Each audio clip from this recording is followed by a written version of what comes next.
You're listening to Clear and Loud, a show about finding meaning and purpose on the other side of shifting beliefs.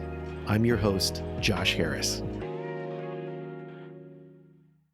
Before we dive into today's interview, I want to share a bit about the new direction that we're taking this season. Clear and Loud, the podcast, is now going to be focused on exploring the journeys of individuals who have experienced significant life changes, shifts in perspective, or transformation in their beliefs. That's always been a little bit a part of the show, but now we're really making it the main emphasis of these interviews. So in each episode, we'll be talking with guests who have not only navigated these profound changes, but have also found ways to build lives of meaning and purpose in the aftermath. We'll explore how they're sharing their powerful messages and insights with the world. Whether you're currently in the midst of your own life-altering change, maybe you're going through that, or you're contemplating a shift in your beliefs, or you're looking to make an impact by sharing your own story, these conversations are designed to inspire and to guide, and yes, sometimes challenge you. So to launch this new season, I'm really excited to introduce our first guest. Her name is Britt Hartley. Britt's story really perfectly encapsulates the journey that we're going to be exploring this season. She has experienced massive changes in her own beliefs. She's faced the depths of existential despair, and she's emerged with a unique perspective on finding hope and meaning in a secular world. Britt Hartley is an atheist spiritual director with a master's degree in theology and the future of American religion. She's the author of the book No Nonsense Spirituality, a book that's become a bestseller on Amazon across multiple categories. Britt's work focuses on secular spirituality and providing practical tools for navigating existential crises. In our conversation today, we'll explore Britt's personal journey, her approach to finding meaning without traditional religious frameworks. We're going to talk about the occult. We're going to talk about different faith traditions. We're going to talk about science and skepticism. She's got so much to say and so much insight.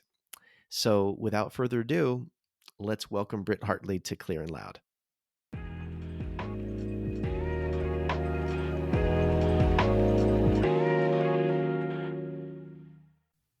Britt Hartley, welcome to the podcast. It's so good to have you. Pleasure to be here, Josh.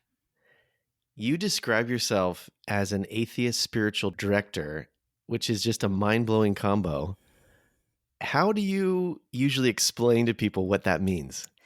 Yeah, so already out of the gate, it kind of demands some follow-up questions, but it's really this space where you want to, and you're qualified to do deep inner work with people, but you're not necessarily believing in a theistic God. And so there's a space there, there's a gap there that we're experiencing where people want to do things like shadow work or inner child work, or they want to work through their fears of hell, or they're dealing with death, or they're dealing with nihilism, these really, really deep, what we've kind of called soul spaces, but they don't feel comfortable maybe going to their local pastor to talk about some of these things. And so there's a gap there of like, who can I talk to? Because not all therapists are really dive into some of those spaces. And so, yeah, atheist spiritual director is let's do some deep work, but I'm not going to ever demand that you believe in a certain thing in order to do it. Amazing. I came across you, as many people do, on Instagram, TikTok, your video content that you create. What else does your work look like? You have an amazing platform of communication. You're engaging people, you're building community there. But then on the local front, or just in your kind of weekly, daily life, what does the atheist spiritual direction kind of work look like? Yeah, that's a great question. So there is this rising movement of need where there hasn't yet kind of been hasn't really been filled yet. So, Mm, some of it may be secular humanism, and humanist chaplains can do some of this work. yeah. There's this whole generation now of Harvard grads who are going to Harvard Divinity School, but are atheists, but are still really interested in things like faith and religion and spirituality. Mm, And we have this whole wave of deconstruction, people who are leaving religion, but then also there's some gaps there as far as like, okay, so what do I do now for moral education? What do I do now when someone dies? right. What are my rituals now? So there's certainly a gap there as people are leaving organized religion in the West, but are still in need of the same things that we still Mm, needed when we created religions. right. So locally for me, that looks like, I have my own community of people. I also have a post-religious group in Boise that I help to run here of people who want to talk about these kinds of things. And then I have, a larger community of people like, secular humanist chaplains and other Mm, spiritual directors. There's different words that people are try to fill this gap of, okay, we're people are leaving religion or may not be sure of their beliefs in God, but still have these deeper needs that may not be able to be met in therapy, especially for things like nihilism that requires some philosophy or requires some right. really deep work. Mm. How much of your time is given to one-on-one work, coaching, for lack of a better word, Mhm. that kind of thing? Yeah, so I see maybe between 6 and 10 people a week for coaching, and then, produce some content, do some podcasts. I have a YouTube channel that I just started that's really early in the game, but starting to transfer some things to YouTube so that the content lasts a little bit longer. And then really I'm just coming off of releasing a book. I released a book in April that's doing pretty well on Amazon, called No Nonsense Spirituality, which is my approach to spirituality. And the tagline is all the tools, no faith required.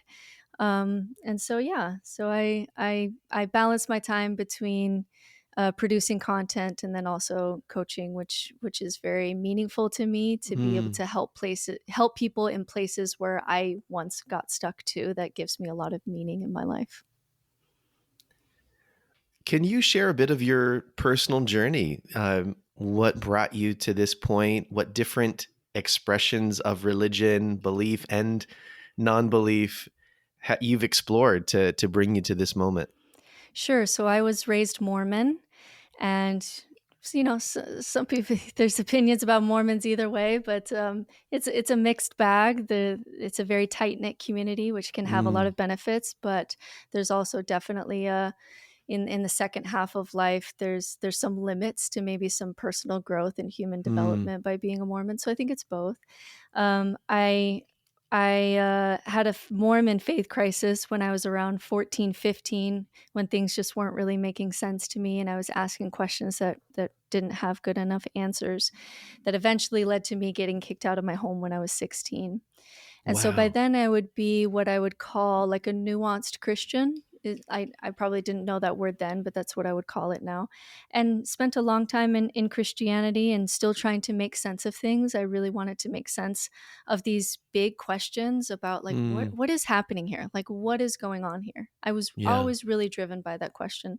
So I ended up going to theology school. I have a master's degree in theology, and like very many people in theology school, I actually lost my faith in God while in theology school. And so then I Mm, was in this place of, for not everybody experiences this. I think you have to maybe be high in neuroticism to maybe go here. But the death of God was not a party for me. It was very difficult for me to mm, lose things like meaning and purpose and community. My marriage was on the rocks. I didn't, what's the point of all this, and there's so much suffering and I have no tools for death, and it just, for me, it kind of plunged me into nihilism of just like, what is the point of any of this? mm, And existential crisis, I would say. yeah. And then over time, I was able to rebuild essentially all of the tools that religion offers, but without the dogma, without faith, Mm, without the supernatural, in order to kind of rebuild out of nihilism. And so, what I enjoy doing now is meeting anyone where they're at on that deconstruction to reconstruction yeah. path, and helping them just find whatever is the healthiest expression of where their spirituality is without. So, like with a when I'm in coaching with a client, I would never put my own beliefs on someone else. Mm. It's really just about having another eye and having someone's hand to hold while you're kind of tackling these deeper issues that we have as humans. And I just enjoy meeting people wherever they are on that journey. Deconstruction is a big buzzword these days. Mm. I've come from the Christian kind of side of that. Is something unique happening historically right now in this moment in religious history? What are you observing? Yeah, so there's a couple unique things happening. I would say the first one is just the amount of people leaving the church is definitely unprecedented, and there isn't a church in America that's really holding on to the youth in the way that we've seen in the past, where kids usually were just the religion of their parents. So there's Hmm. definitely a shift there that we haven't seen before, at least in modern Western history. But the really interesting new thing is the difference between men and women. So Mm. the biggest shift that has happened since I started studying religion, I think I was 18 when I started studying religion, in the past 20 years, I'm 39 now. So in the last 20 years, the biggest change that I've seen is when I started, it was generally true across the board that women were more religious and spiritual than men. So on Hmm. any poll that we ever did, women read scripture more, they prayed more, they said that their beliefs in God mattered to them more and were more important to them. They went to church more. And there was this kind of sense that like women kind of dragged their husbands Yeah, often for to sure. to church, and you need to pray and you need to read scriptures to the family. And that was just kind of just true. Like just Yeah. all the polls in almost all Yeah. the religions, that was true across Hmm. the board. And what we're seeing now is not only are people leaving religion, but women, especially young women, Mm. as they're deconstructing patriarchy, as they have more Hmm. options, as they're not forced into marriage, as they're getting education, um, are so Gen Z women are leaving at higher rates than Gen Z men. And there's almost this revival happening with Gen Z men returning to church or wanting to hold on to Christianity and patriarchy as kind of holding on to the old world where they had Yeah, maybe more power for and sure. influence.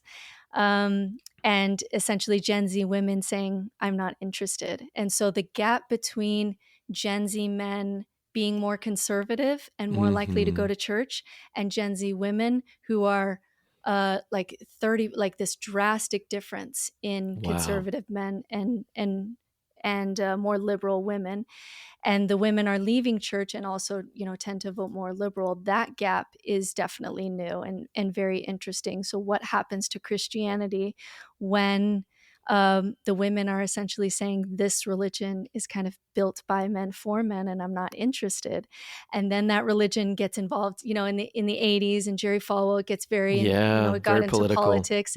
So Mhm. now we have this political male power religion thing, and then this Mhm. liberal pagan unpacking patriarchy thing happening, and that Mhm. wasn't the case when I started studying religion, and that's very interesting to watch.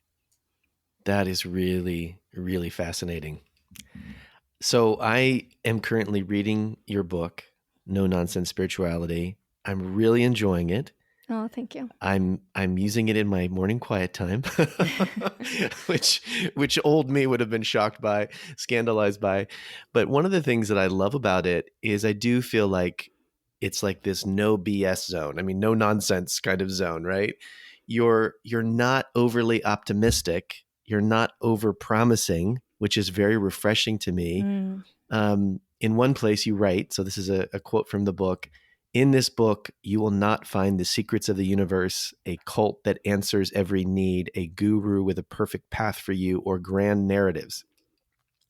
I lost faith in such crusades long ago. This book is about finding ways to build the good life from the ground up in the face of our ignorance. End quote. What led you to take this kind of approach? mm. And I'm just curious what the response has been from readers. Sure. So it really is a benefit of being raised Mormon, to be honest. So Interesting. One of the benefits of being raised Mormon when you're deconstructing is that we know a lot more about Mormon history than Christians know about Christian history.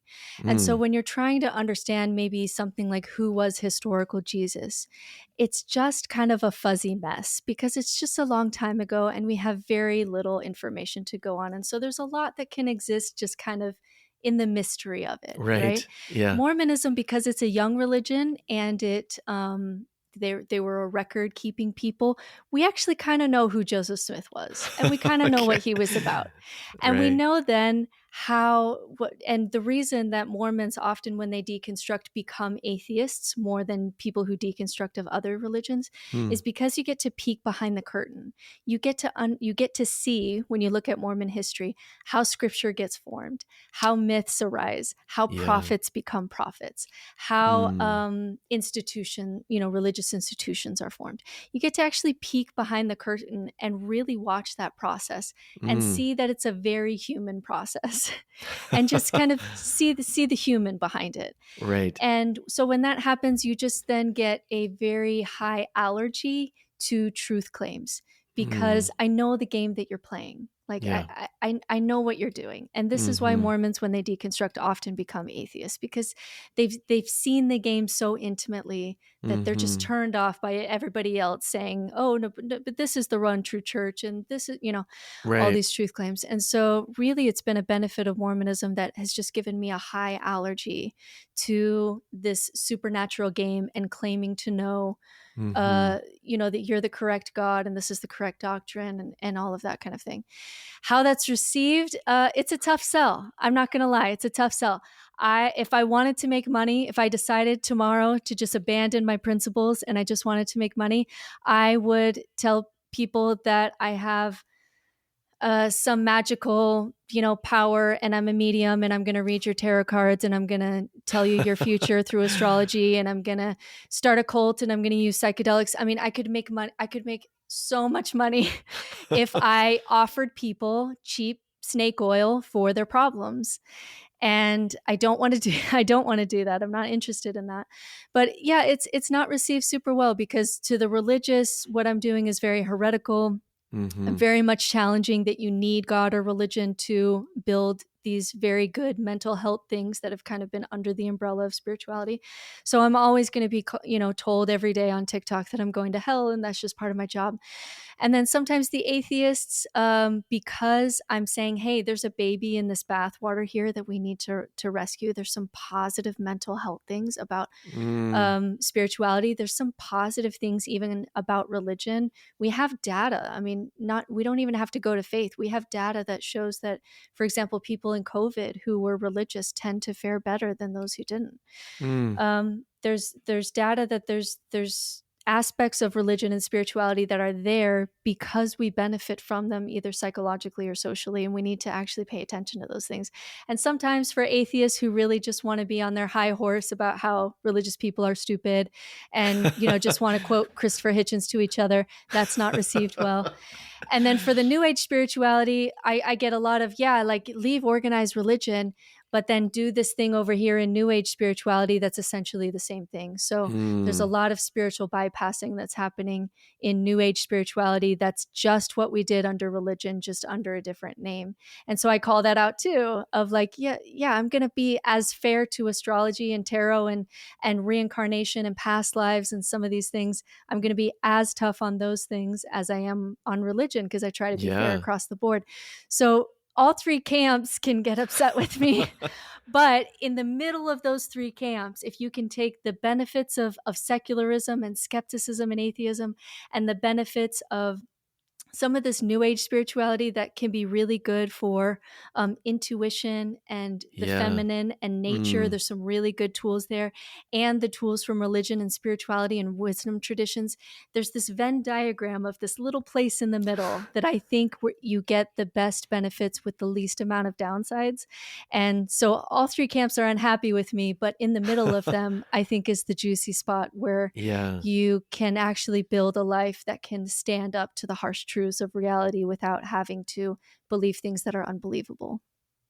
Well, thank you for taking the the attack from all circles so that you Yeah. can be more, I think, honest and unbiased in that way. I definitely have benefited so much from your writing and the content that you're producing. One of the things that you mention in your book is the idea of cognitive biases. And I'm just wondering if you could explain what cognitive biases are and why they're important to understand in this process of evaluating beliefs, deconstructing beliefs, and so on. Hmm. Yeah, this was really helpful for me to understand why we could all be so sure of our various religions, right? How can we all be sure? And Right. when we look back in history, whenever we look back at even if you're Christian and you're looking back at Christian history, you'll look back and say, "Oh, they're heretical. Like that was obviously wrong." And so we're playing this game where we're always sure and we're always wrong. And so how can that be? Like how Right. why do we do that? And so Right. once I really broke down the cognitive biases that allow religion and some forms of spirituality to thrive and even go haywire and lead towards kind of dogma and cults, Mm, it really helped me understand why being religious doesn't mean that you're a dumb person. And when I was in mm, religion, I was not a dumb person. And but if you don't see the lens by which you're viewing reality and mm. don't question that and understand how the brain works, you essentially get sucked in to the way that your brain automatically, without you feeling like you're doing it, will look for patterns, especially patterns that have meaning. And Yeah. and so that's why someone who is Christian will say, I know that it's true because of like these things are too coincidental, right? And the astrology person is like, yes, astrology is true because these things predict, astrology Right. especially uses Yeah. hindsight bias because Mm, astrology will always be very vague when they make predictions of the future, but then very specific when looking backwards. I remember it was Ronald Reagan's astrologer. He had an astrologer on his staff, and when he had an assassination attempt, they asked the astrologer, like, didn't you, why didn't you predict that? Because he actually had a chart. Like his wife was very nervous about him being so public. And so he would have like mm. green days or yellow days or red days based on his astrological chart. They would Oh my change meetings. People don't know this, especially goodness. Christians who like praised Ronald Reagan. Yeah, They well, would I was change I was one of those meetings. families for sure when Yeah, I was a they kid. would change meetings based on his astrological chart. But then when something happens, she would look back and say, "Oh, I just wasn't looking at his chart, then." But when you look at it with, it was so clear, it was so Right, clear right. that something bad was going to happen. And so astrology depends a lot on hindsight bias. But once you get into all the other biases, confirmation bias, idiomatic effect, there's all these ways that our brain sees reality, and we really are creating reality Mm, while we're seeing it versus seeing, objective reality. We're really seeing projections of reality based on all of our biases. And mm. so once I understood that, I could start to break down um, I could start to break down essentially why everybody sees their religion as true and take that Mhm. step back into saying what's actually maybe going on here, because we cannot Right. keep playing this game of I know what God is thinking, my revelation is the true revelation, my church is the true church, and we fight each other and we kill each other and we're going to blow up this planet because we're so sure. Like we have to take a step back and say Yeah. what's actually going on here, because Mm, we seem to be always wrong but we're so sure that we're right. And that was just really digging into various cognitive biases. I think there's about 180 total that we've cataloged, and we're still finding more. Helped me to understand how my brain worked. And then that helped me understand why my brain was doing what it was doing. that is so helpful, and I find it so interesting how it's so much easier to see other people's Oh, it's biases. so easy. Like Yeah. everybody else is superstitious. That's Yeah, obviously nonsense. exactly. But like mine is real. Like Right. mine is real though. Well, for me, I get Christians who will just be in shock that I could change my beliefs or go through. I don't even know exactly what I've gone through or where I'm going to land with all this, but some form of deconversion, and and they will just be like in shock that I could shift in my thinking in that way, and I just laugh to myself because the way that as a Christian we viewed other religions it's Mm. like, well, of course those people need to, you know, step away from the faith that they were given by their Mm. grandparents and Yeah. believe something It's completely obviously new. Yeah, superstitious. Like, this is exactly. ridiculous. Exactly. But not We're mine. not mine. Mine is Not different. mine. My holy book is different. Yeah, Yeah. exactly. I want to go back to something you were talking about where you unpack this in the book in a wonderful way, but you talk about these three major paths that people choose to understand the world. You know, religion, the major religions are one. You use the word the occult, which I want to talk about in a minute, and then science. So, like these three kind of different options for approaching the world, interpreting the world, and so on. Um, can you just give me another little quick rundown of each of these and kind of how they shape human thinking and the pathways that are available to people? Yeah. So essentially, we still always have the same human needs. And Mm, so people may say that we're leaving religion, but I wouldn't say that that is ultimately true. I think a better statement is we're changing religion, mm-hmm. because we've kind of always done religion in its most generous form. Organized religion may be, dogma and institutions and all these things, but religion in the purest sense of the word, that applies to people across the globe and applies to people even in the past, is really just how you orient yourself in the universe. Mm, And we all need tools for this because we're born as in these bodies. We don't really understand why we're here. We don't know where we came from. We don't know what happens after we die. Life is hard. We suffer. We yeah. have subconscious fears. We have subconscious desires. We need a way to be able to put words to the numinous, or the moments that we feel oneness or Yeah, right. transcendence when we look out at the stars. And there's just things that we always need as humans. And so what we're seeing in America is various options for this. Mm, There's kind of more the science, atheist, agnostic route that tends to be more materialistic, as far as, there's material ways to be able to understand things.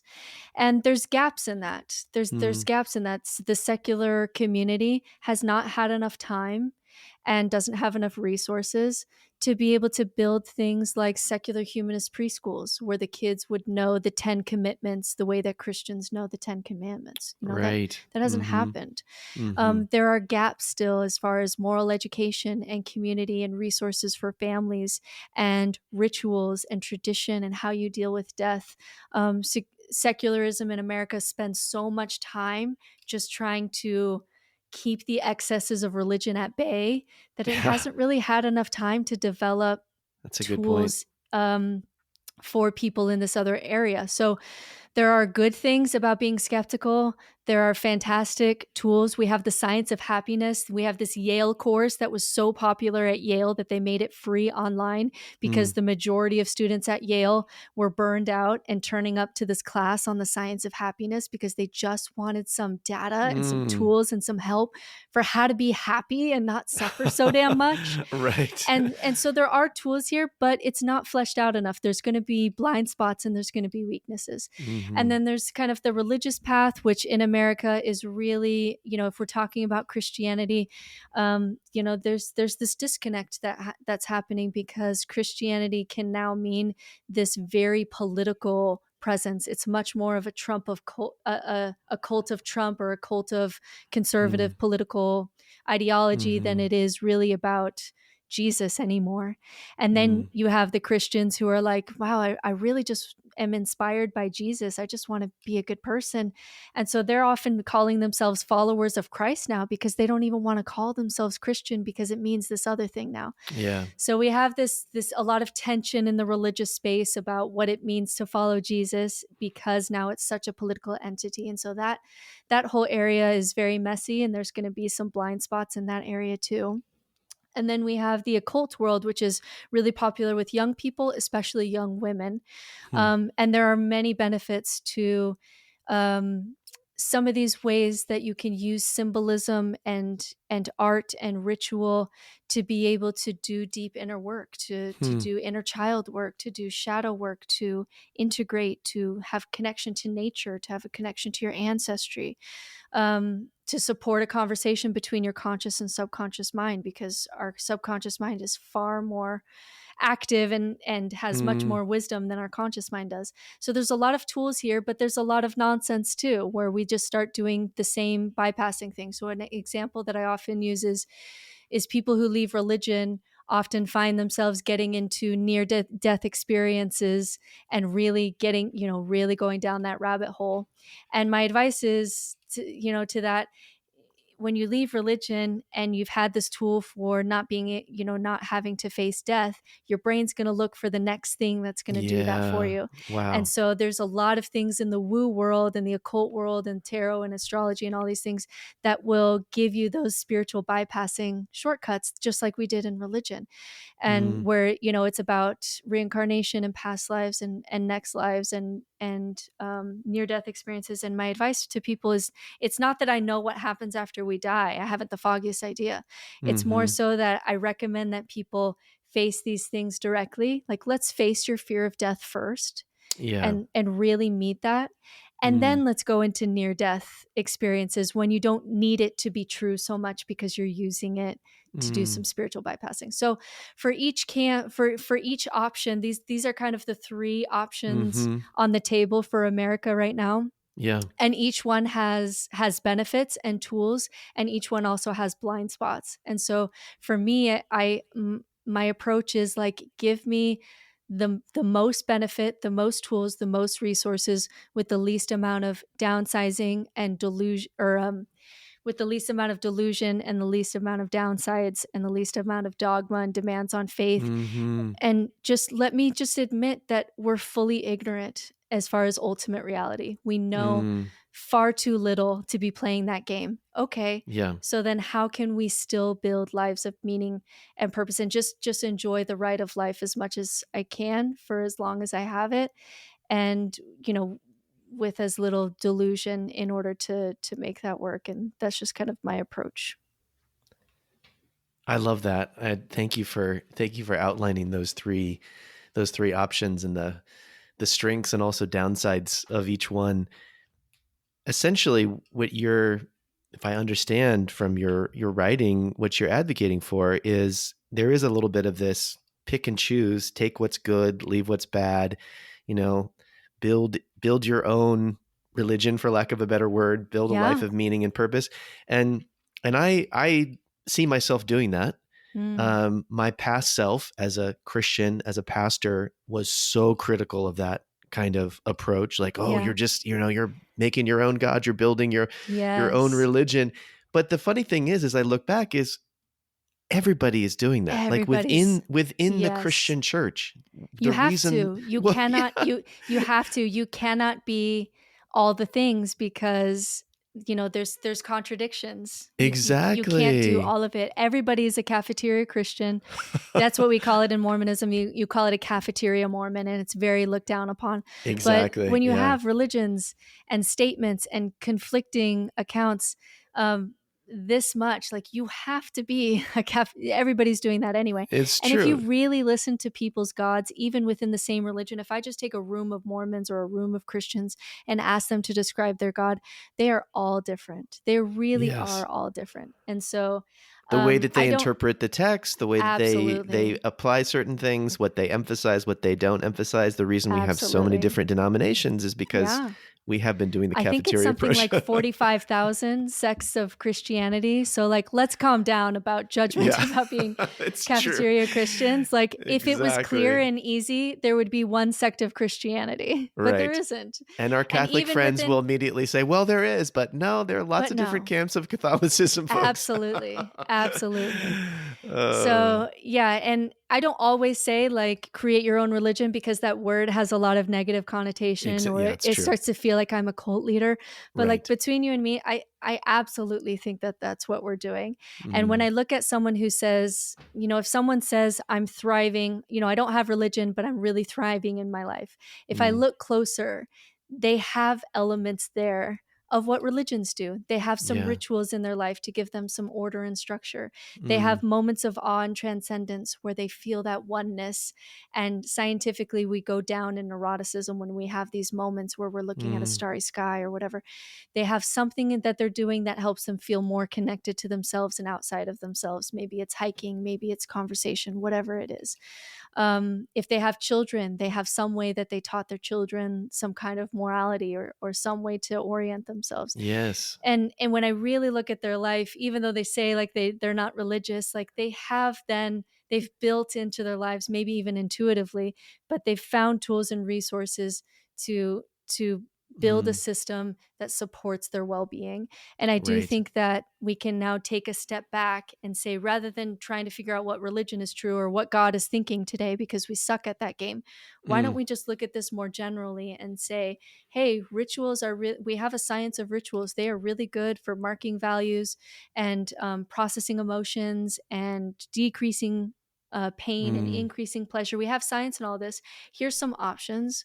What feels authentic to you in your life? And the same thing right. for contemplation and family and awe and community and love and all these things. And so I think now we can, for the first time, maybe in history, really have enough data and science on human well-being and human happiness that Mm, we can then not have to believe things in order to get those tools and have that be just your right. authentic way of life. And it is kind of creating your own religion. And I just may not always say it like that because that cannot land with people the way that I want it to land sometimes. Well, I like the way that you talk about, building a life of meaning and purpose and the things that support you in doing that, I think is a great way to put it. The flip side to all this is that, these different pathways, religion, the occult, skepticism and science and so on, they have these tools and perspectives that can bring so much benefit. But one of the things that you point out is that religion is not the only pathway that can become manipulative, Mm, controlling, cult-like, mm, exclusionary if you don't believe mm-hmm. the exact right dogma and so on. And that was really helpful to me because I feel like one of uh, my with a process of disillusionment almost has been I came out of the church with a lot of anger and bitterness and like I can't believe that this happened to me in this church setting. And the awakening that I've been having is realizing, oh, like this is like a human thing that we Yeah, it do, would have it like would have happened to you anywhere. it would have Well, happened not to me yeah, somewhere, or yeah, maybe differently, but it could you talk a little bit about yeah, that and tendency this even outside of traditional religion to become cultish? yes, yes. I think this is one of the lies of atheism. One of the lies of atheism is, and I'm saying this as an atheist, so Mm. don't come at me, people. Um, One of the lies of atheism is that if you just leave religion, you'll just stumble upon your best life. Like you'll just kind of trip over it. Mm. If you just Mhm. leave religion, you'll know how to manage your relationships. You'll know how to build a life of meaning and purpose and community and ritual and all the things that are good for humans. If you just leave religion, you'll just kind of stumble upon it. And we just find that that's not really true. And then the other lie of religion is that everyone is born an atheist. And while that's true in the sense of, we're taught the religion around us, a Mm. better statement would be we're born superstitious. So Interesting, if you yeah. put 100 babies on an island and had some way that they were being fed or whatnot, even without any religious indoctrination, because the atheists like to talk about indoctrination, even with zero indoctrination, those 100 people will create a religion and they'll create gods. We are Mm. born Mhm. superstitious. We have evolutionary reasons why we apply agency to external events. Mhm. And so we really are a deeply superstitious people, Yeah. and we also look for the silverback gorilla among us. We're very influenced by people that we feel are more competent or have their shit together. Mm. And so when you leave religion, a lot of people feel like, oh, I just walked out of my religion, so I'm not in a cult anymore. But unless you decult, meaning like you're learning about why humans cult the way that they do, and you're Yeah. actively trying to stop that process, you will join another cult, especially right after leaving religion. That's actually one Yeah. of the times that you're most susceptible to joining another cult. And Mm. so the one that I probably see the most in my practice is you leave religion yesterday and then you fully join kind of what I would call the cult of the left. And again, I'm saying that as someone who's always been slightly left leaning. Mhm. So I'm calling out my own camp here. This isn't me, Mhm. calling out the other side. But there is a cult of the left, which is this is the leadership. These are the voices. This is the narrative. If you are off the narrative, then you are, you're canceled, and Mm. you're not supporting the narrative, and you're not in the in group. And here are the identity markers to show other people that you're in the in group, and it Mm. can absolutely act like its own religion. And you can talk about whether that's more or less damaging than other religions, but we do have a tendency to the superstitious, to follow others who are in authority, to wanting an in and out group. There's all these things that we have as humans that are natural, that if you don't know that you're doing it and actively fighting against it, you are doing it. Like humans Mhm. cult. We just want to stay on the healthy side of cult. We want to stay in a community where, your CrossFit community cares that you're there, but doesn't shun you when you leave. Like, okay, that's Right. Yeah. that's on the healthier side of cults, right? Yeah. And so I think that culting is just a natural human behavior based on just human nature, and you have to intentionally stay on the healthy side of the cult scale in Mm. order to have community and order and structure, but also be able to grow and move and change without being stuck and being told that this is the only way. So we do have to be aware of that sometimes atheists will talk as if, oh, just leave religion and then, you're cult free. And it's like it Mm. actually takes a lot more work than that. And Right. also, it takes a long time for us to undo our naturally superstitious nature.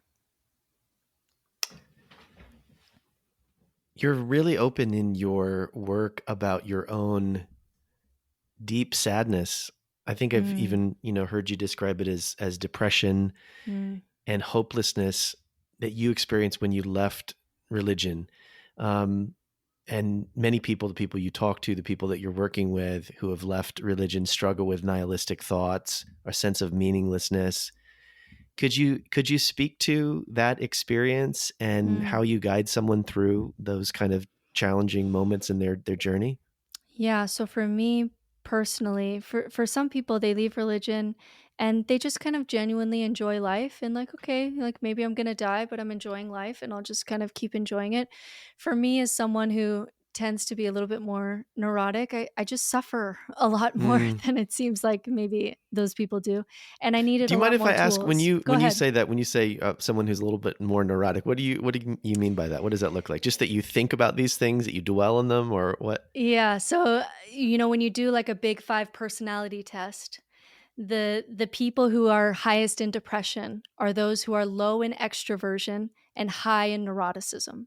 Mm. So if you are more introverted, and also your thoughts can be negative and you can get down these rabbit holes and you're Yeah. thinking philosophically about things, and you just kind of ruminate sometimes on Yeah. those on suffering, on philosophical Mhm. questions, on existential crisis, and you're introvert. If you have both of those things, you're gonna have more depression in your life. You're gonna suffer more Mm. than people who are high in extrovert. Like for my husband, for example, he's very high in extroversion, so very connected to other people, and very low in neuroticism. Like just doesn't have anxiety, doesn't really think about a lot of these things. Yeah. He's just kind of genuinely I enjoying know those life. people. I'm jealous of those I'm people. Yeah. jealous of those people too. I have to work harder at it. Yeah. And so for me, there was a lot of things attached to the death of God. So I'm losing all these anchors. So I'm Yeah. losing the anchor of my marriage at the time. I'm losing the anchor of my family and community. I'm losing God. I'm losing truth. I'm losing religion. I'm Mm. losing, and then I start going deeper. I'm losing free will. I'm losing the concept of a self. And essentially the end of that road, if you keep deconstructing, if you're one of these deconstruction people that bulldozer just keeps going, Yeah. you eventually find yourself in a place that we call the void, which is you have no more anchors left. You have Mm, no way to orient up and down. You have no mm, way to make a decision.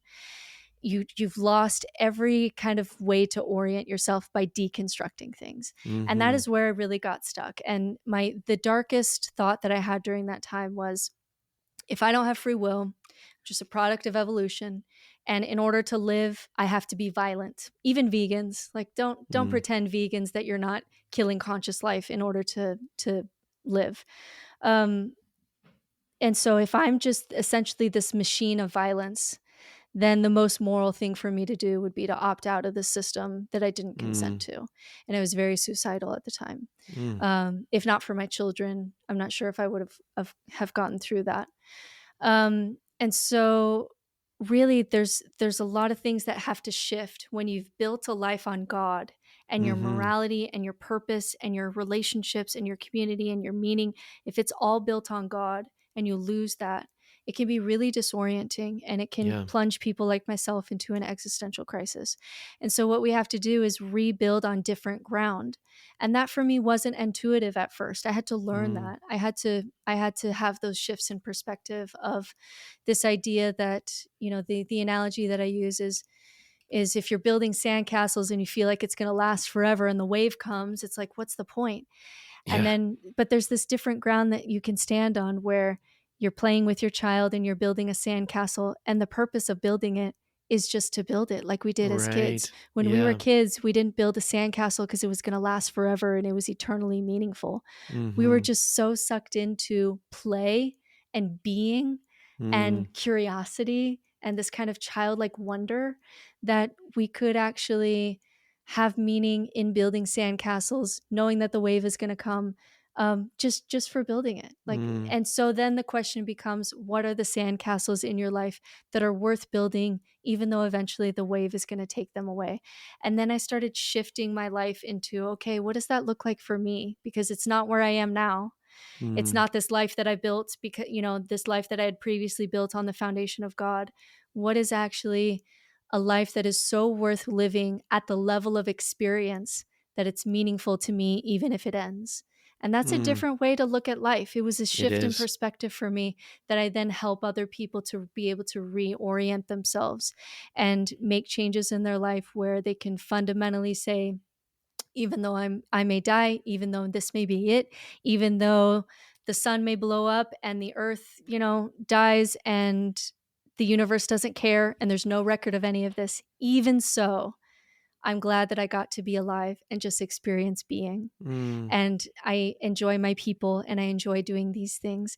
And even if a comet was going to hit the earth right now, I'm just so enjoying this conversation and just, relating to you, that I would just say, let's just keep talking. Let's talk about the Let's finish comet. it out. Let's finish it out, just because I'm enjoying the experience. And Right. that was not intuitive to me at first, because my brain was looking for something to replace God, like a Mhm, new grand story. I was looking for truth. I couldn't find it, so I got stuck.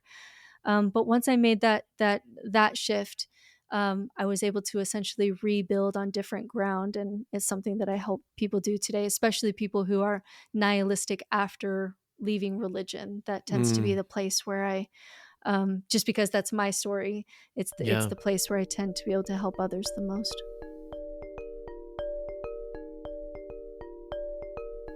Thank you for sharing that.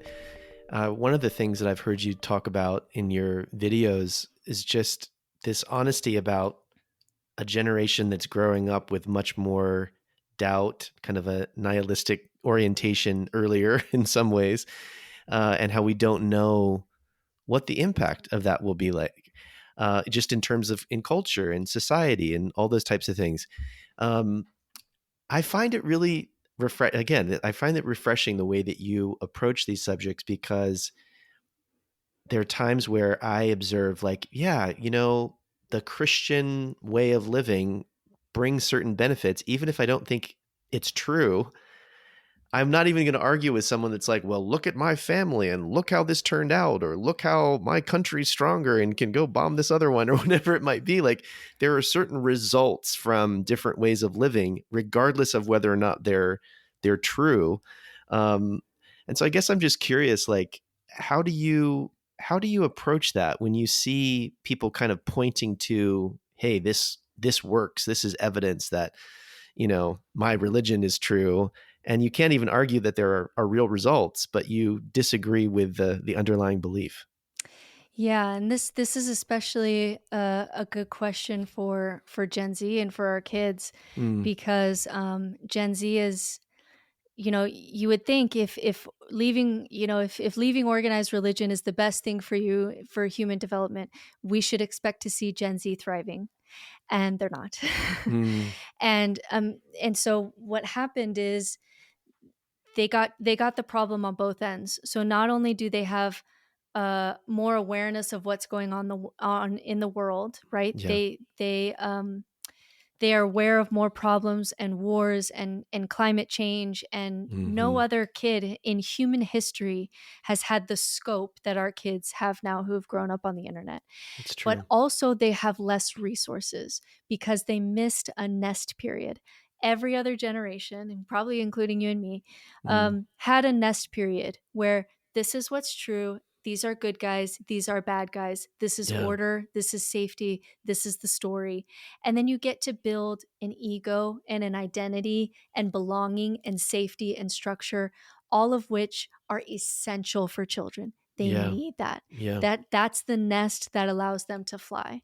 And so the problem is, especially like my generation, millennials who have left the church, it's now we have to go back and recreate this nest environment out of nothing. Yeah. And we're not Right. doing it great because it's hard to do. Religions have had thousands of years to develop things like liturgical calendars and community and all these things.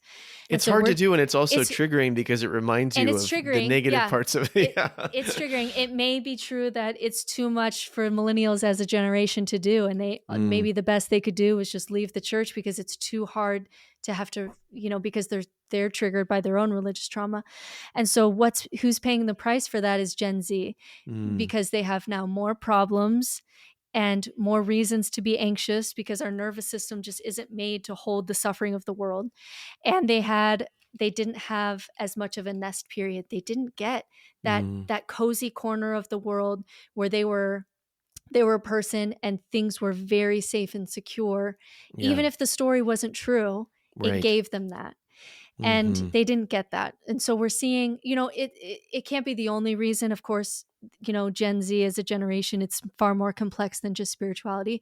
But when we're talking about things like suicide and addiction and depression, and even young people just an inability to fly the nest, even if they Hmm. financially could, let's say, Yeah. and even things like identity, like if you weren't, when you were younger, if you didn't have a sense of security and safety and belonging and an ability to build an identity, you actually Mm. have to have an identity to be able then to let it go when you're older. And That's so we'll true. see sometimes Gen Z, adults making very big things that we've never seen before to try to find identity.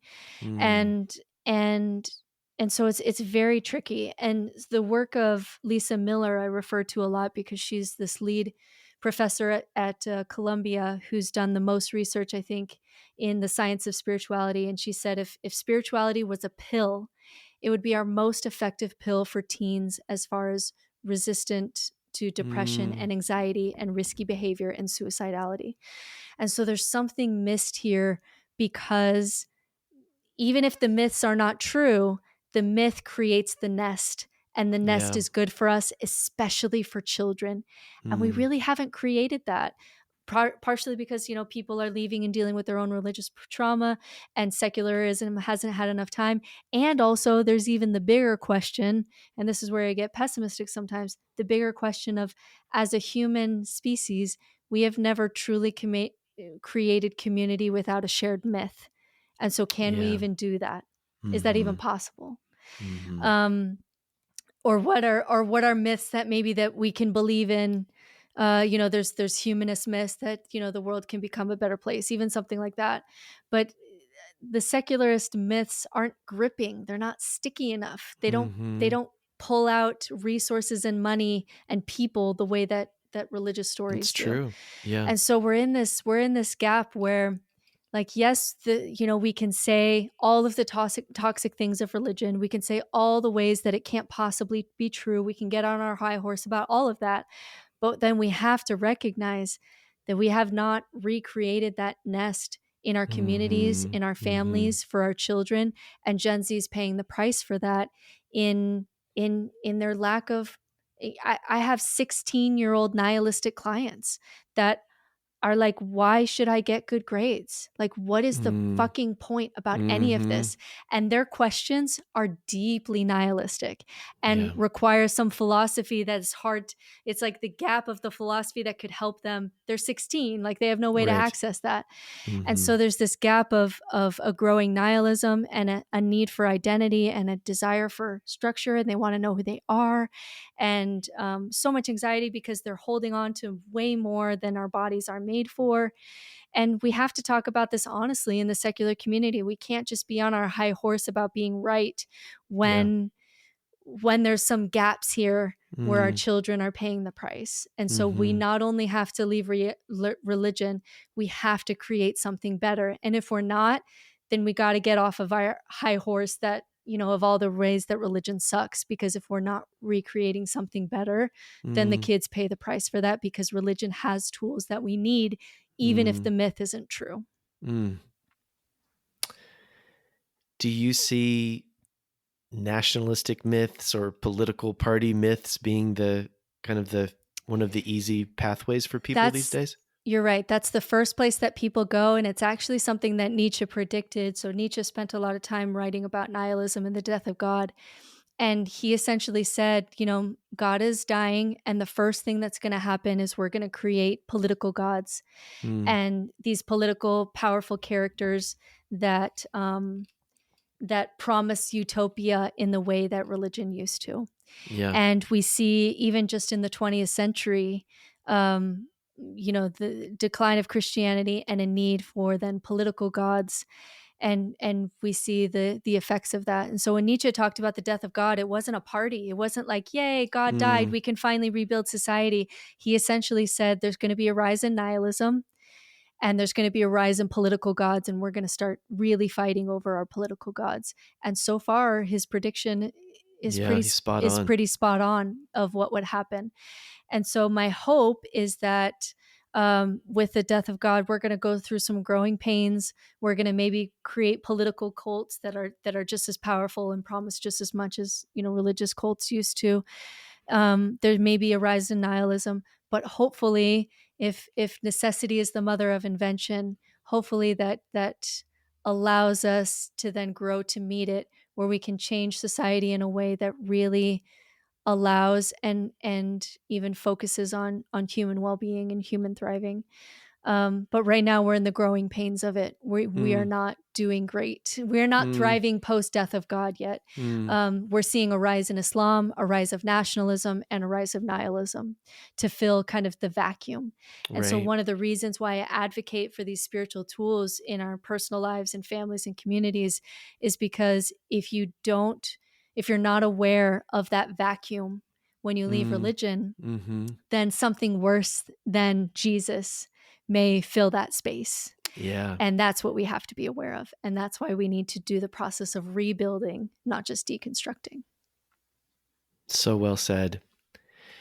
How do you talk about with your clients and think about yourself just the existence of evil or the things that humans do in some cases that are, just so beyond the pale of I don't even know exactly what words to use. How do you think about evil? Yeah. So for me, the for religious people, they have the problem of evil, right? So how if God is good and all powerful, why does the world suck so much? And most Right. things suffer for most of the time, right? Um, and then on the other side, then atheists often have to respond to the problem of good and evil. Okay, so then Mm. why is there evil and why is there good then if this is just evolution? Right. And so for me, I think the easiest answer is evolution gave us traits that are both selfish and social for our survival. We needed Mm. to be selfish because we needed to eat and survive and pass on our Mhm. genes, and we also needed to be social in order that our tribe survived. And the tribes that had religion and started to tend to one another and heal each Mm. other and have rituals and community rituals and even psychedelics and things like that, those tribes that were more bonded did Mm. better. And we are the descendants of those tribes, those people. Mm. And so for me, what religion does is call the selfish side evil and the social side good. And the good is your soul or whatever it is, or your higher self, and the selfish side of you, the petty side of you, even the violent side of you, that's demons and that's evil, when Mm. really both are natural parts of human nature. Mm. And so for me, it's more about, because I don't believe in free will, which is a topic for another day. We don't have enough time to unpack that. I literally had on my list my question to myself: should I ask about this? Maybe it's another we podcast. maybe briefly. We don't have time to do it justice. We Okay. can talk about it briefly, but really for me, it's about incentivizing. How do we best incentivize people to lean into these pro-social behaviors that tend to help everyone? mm. And even without free will, people will say, well, without free will, like, you can't punish people and you can't send people to jail. And when I Mm. look at animals, though, they have ways of securing boundaries, without religion and Mm. without discussions of free will. So for Mm. rats, for example, if a rat doesn't, when they're playing, if they don't lose some of the time, like if they're a bully and they win every Mm. time, Yeah. they'll actually just they'll actually just shun that rat and nobody will play with them, because you're not playing by the rules of the game here. And the rules of the game Interesting. is Yeah. we play win and loss so that everybody grows these Mm-hmm. skills, right? And so we can do the same thing with humans. If you are in a place where, you have, even just from evolution, maybe you were a pedophile and you have those thoughts, maybe you were born that way. Mm. um, in order to play on the playground, you have to follow these rules. And if you don't, we separate you from society for the good of everyone. And Mm. animals do this too, without any religion. Mm-hmm. And we can actually even do it with some compassion. So like Mm. when a bear kills a hiker and we have to shoot the bear, we're usually not, revengeful at the bear, because the bear is Mm. doing what a bear does. And we understand why the bear did it. And we still have to shoot the bear, but we don't do it with so Mm-hmm. much hatred and so Mm. much contempt. And I think we can do that way with people. You're not playing by the rules of the playground. I'm compassionate that maybe this was a tough hand that you were dealt, but it's safer for us as a society and for you to be separated from society.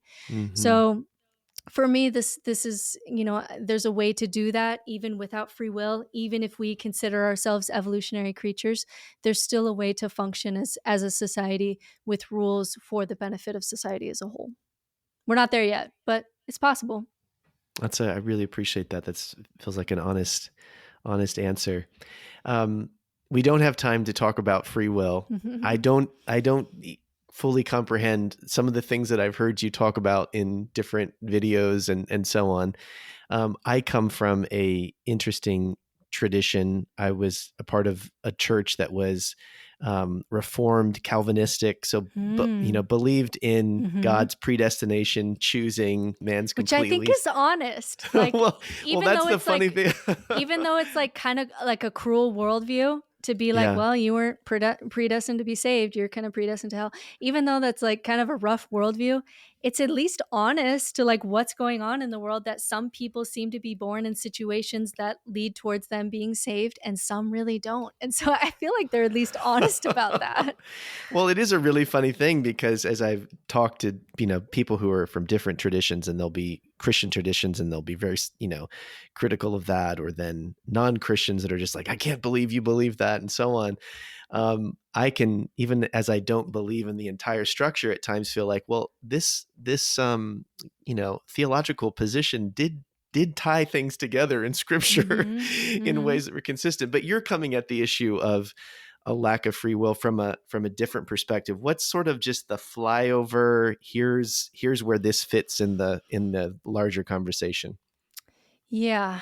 Whew, okay. Maybe that's unfair for me to even No, ask that's okay. for you No, to no, do. we can do it real quick because it is relevant for people who are going into nihilism, that you start to lose these anchors, and free will Mm, is an anchor that people can lose when they're listening to people like Sam Harris or Robert Sapolsky really talking about neuroscience, and the fact that when we make a decision, the decision really has been made in the dark of our attention. mm, And so when for example we watch the brain make a decision, that decision is made before, quote unquote, you know the decision that you're going to make. and wow. and so really what we have is the self, the part of you that feels like you're behind your eyes in control, Hmm. is an illusion that we've created for the brain, because the brain is doing so much. I think we're getting something like 20 million bits of information per second, and we can attend, no, 11 million bits of information per second, and we can attend to maybe 20 bits of information per second. Our subconscious is, it's running our body, it's driving for us when we're on autopilot, right? We're not thinking about driving, we're not thinking about Mm, walking. Your subconscious is doing most things, but we created this shortcut of feeling like a self, in order to be able to say, okay, this is the decision and I've made this decision. It's a shortcut. And so when that breaks down, it can be really disorienting for people, because you then realize that whatever you choose, even if you feel like you're choosing, you hmm. did not choose to become the person who would choose X over Y. You didn't choose your core values. You didn't choose your gender. You didn't choose your brain. You didn't choose your experiences.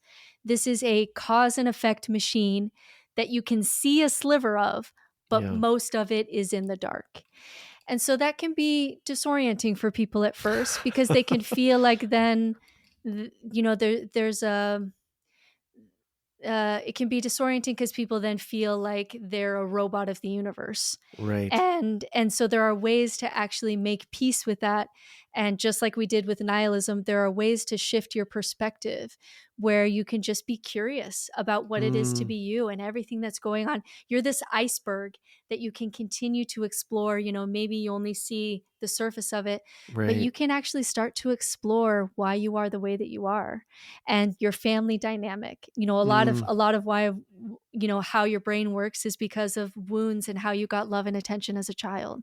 And you can actually just explore this inner universe of what you mm, are, and make peace with the fact that you don't have free will, and still, make choices, but just knowing that why you chose that may still ultimately always be mysterious to you. And we can still even create society around that at mm, some point, and the justice system around that. But for me, it's pretty clear. Compatibilists will try to say, well, if it's coming from your own brain, it's still free, it's still you, it's still free will. But libertarian free will, the sense that you have a soul that can rise above your conditioning and make conscious choices without any kind of input or past, I just don't think that that's what we mm, are. I don't think we have any evidence of that. And again, it's an anchor that can be disorienting for people at first, but there are ways to shift your mm, perspective so it becomes quite magical, that there's this universe inside me. These elements are as old as time itself. Part of me, we're made from stardust and all these things. And I have so much history and the way that I do things. And you can continually explore that for the rest of your life in a way that's fascinating and filled with self-love and curiosity and non-judgment for yourself.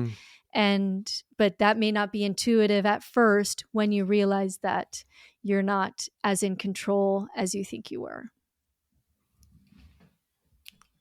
What did that bring up in you? That was no, that's really helpful. I feel like there's so much more. It's not something that I've really explored or thought about, but as you were talking, I do love the emphasis on discovery, curiosity, and even though that language of not having free will might be really stark for people and shocking or even offensive, I do think that people in all these different camps have their own ways that they're trying to kind of puzzle out themselves, Mhm.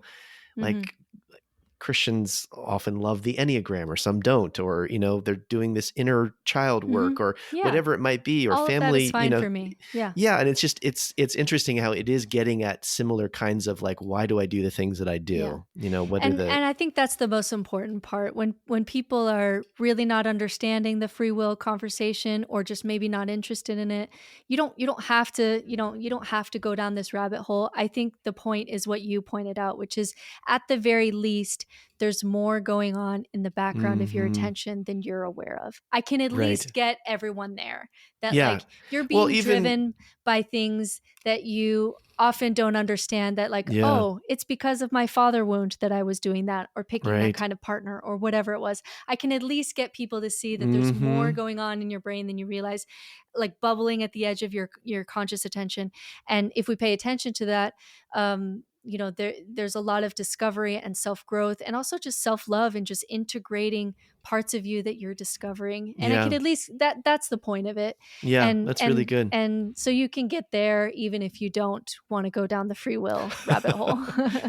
Well, it's just so interesting because, I think about the Apostle Paul. He talks about, why do I do what I don't want to do? The other Mm, day, my youngest yeah. child, who, kind of grew up with a more deconstructed family than their older siblings, Mm, and they asked the question because they've been curious about the Bible and Christianity, and so they've started reading through the scriptures on their own. They just want to do that, and so they'll come to me at times, and they're like, "Dad, what's up with this passage in Exodus where um, Pharaoh wants to let the people mm. go, and then God And God hardens his hardens heart." his heart. Yeah. And I'm like, "That's a tough one." It's a tough one. That's a tough one, and especially in this That's an conversation that we're apologetic having. yeah, that's an Yeah. apologetic rabbit hole on how Christians make sense of that. Exactly, exactly. So we're all trying to understand and puzzling things out. But what I appreciate about your approach and is that you are tackling the hard questions. You're actually pressing into the things that a lot of people just breeze by, or Mm, have a kind of simple spiritual explanation for, or, oh, that's mhm. that's kind of a sad thought, I think I'll Yep, move God on. is And mysterious. His ways are higher than our ways. yeah, There's exactly. all these little cop outs that you can do. Oh, exactly. I'm just wondering, as we're wrapping up, Mm, can you share a few practical tools or even just directions for people, directions to go in, who are finding, they're in that place where meaning and purpose is not quite so clear. Where do you suggest that they start in that process of rebuilding? mm. Where I would start is paying attention especially to where you suffer less.